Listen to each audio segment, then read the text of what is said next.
Operation tiger విజయవంతమైంది. ఇష్టానుసారం సంచరిస్తూ కనిపించిన ఆవులు, దూడలను చంపేస్తూ దాదాపు వారం రోజుల పాటు జిల్లా ప్రజలను భయభ్రాంతులకు గురిచేసిన పెద్ద పులి ఎట్టకేలకు చిక్కింది.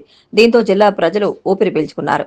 నిన్న సాయంత్రం తూర్పుగోదావరి జిల్లా రాయవరం మండలం కోర్మాపురం గ్రామంలో పాడుబడిన ఇంట్లో దాగిన పెద్ద పులిని పూణే నుంచి వచ్చిన రెస్క్యూ బృందం, అటవీశాఖ అధికారులు బృందం పట్టుకున్నారు. ఇంట్లో నక్కిన పులికి శాస్త్రీయంగా మత్తుమందు ఇవ్వడంతో కొద్ది దూరం వెళ్లి అపస్మారక స్థితికి చేరుకుంది. అనంతరం దాన్ని వెంబడించి అత్యంత జాగ్రత్తగా బంధించారు. అనంతరం పులిని ప్రత్యేక బోన్లో విశాఖపట్నంలోని రెస్క్యూ కేంద్రానికి తరలించారు. పులిని కొన్ని రోజులు పరిశీలించి దాని ప్రవర్తనను బట్టి అడవిలో విడిచిపెట్టాలా లేక జూలో ఉంచాలా అన్నది నిర్ణయిస్తామని అటవీశాఖ అధికారి ఎన్ దావీద్ చెప్పారు. పులిని బంధించిన పూణే రెస్క్యూ బృందాన్ని జిల్లా కలెక్టర్ కీర్తి చేకూరి ప్రత్యేకంగా అభినందించారు. అటవీశాఖ, పోలీసు, రెవెన్యూ శాఖల సమన్వయంతో నిర్వహించిన ఈ ఆపరేషన్లో వైజాగ్ చెందిన వెటర్నరీ డాక్టర్లు ఫణీంద్ర, భాను, రాజమహేంద్రవరం సీసీఎఫ్ అటవీశాఖాధికారి ఎన్ దావీద్ రాజు బృందం కీలక పాత్ర పోషించారని జిల్లా అటవీశాఖ అధికారి బి ప్రభాకర్ రావు తెలిపారు. రాజమహేంద్రవరంలోని హోటళ్లు, రెస్టారెంట్లో వినియోగిస్తున్న నూనెలు కల్తీగా తేలింది. కుళ్లిన నిల్వ మాంసాన్ని, కృత్రిమ రంగులను, కల్తీ మసాలా పేస్టులను వినియోగిస్తున్నట్లు ఈ తనిఖీల్లో వెల్లడైంది. మంత్రివర్గాల ఆదేశాల మేరకు రాజమహేంద్రవరంలో ఆహార భద్రత, తూనికలు, కొలతల శాఖ అధికారులు సంయుక్తంగా ఆకస్మిక తనిఖీలు నిర్వహించారు. 5 అధికారుల బృందాలు నగరంలోని 30 హోటళ్లు, రెస్టారెంట్లు, బిర్యానీ సెంటర్లు, స్వీట్ షాపులు, స్వీట్ల తయారీ కేంద్రాలు, బేకరీలో ఆహార పదార్థాలను పరిశీలించారు. ఈ సందర్భంగా అదే విధంగా కుళ్లిపోయిన మాంసం, మసాలా పేస్టులు, వండి నిల్వ ఉంచిన మాంసాహార పదార్థాలను సీజ్ చేసి నిర్వీర్యం చేశారు. వంట నూనెలను జంతు కళేబరాల నుంచి తయారు చేసినట్లు వెల్లడైంది. స్వీట్ల తయారీకి కృత్రిమ రంగులు వినియోగించినట్లు గుర్తించారు. మొత్తం 20 ఆహార పదార్థాల నమూనాలను హైదరాబాద్లోని స్టేట్ ఫుడ్ ల్యాబొరేటరీకి పరీక్షల కోసం పంపించారు. 174 కేజీల మాంసం, ఆహార పదార్థాలను ధ్వంసం చేశారు. Kakinada Eluru assistant food కంట్రోలర్లు జీఏబీ నందాజీ, K Venkataratnam ఆధ్వర్యంలో జరిగిన ఈ తనిఖీల్లో తూర్పుగోదావరి, కాకినాడ, ఏలూరు, భీమవరం, అనకాపల్లి జిల్లాలకు చెందిన ఫుడ్ సేఫ్టీ అధికారులు, లీగల్ మెట్రాలజీ ఇన్స్పెక్టర్లు పాల్గొన్నారు. నమూనాల పరీక్ష నివేదికలు వచ్చిన అనంతరం సంబంధిత రెస్టారెంట్లు, హోటళ్లపై చర్యలు తీసుకుంటామని జీఏబీ నందాజీ వెల్లడించారు.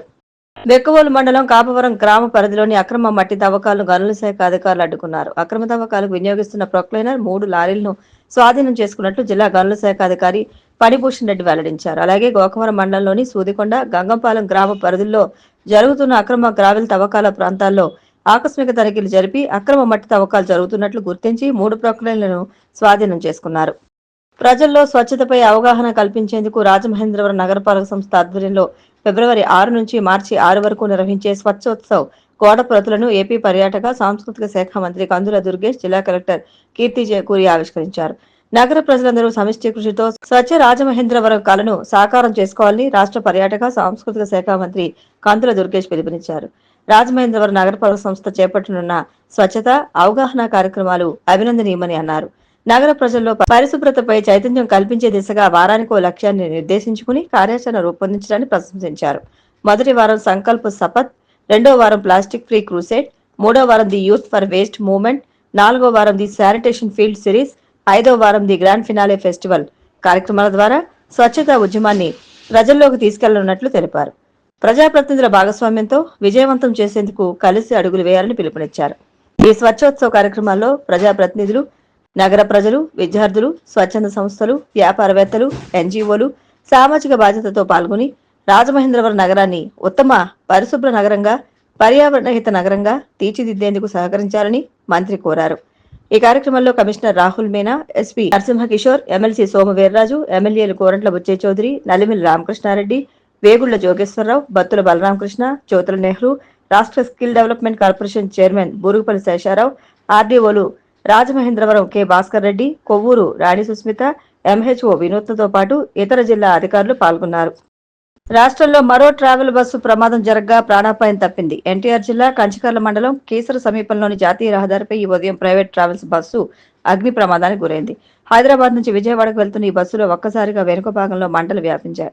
బస్సు వెనుక నుంచి పొగలు, మంటలు రావడాన్ని గమనించిన డ్రైవర్ వెంటనే అప్రమత్తమయ్యాడు.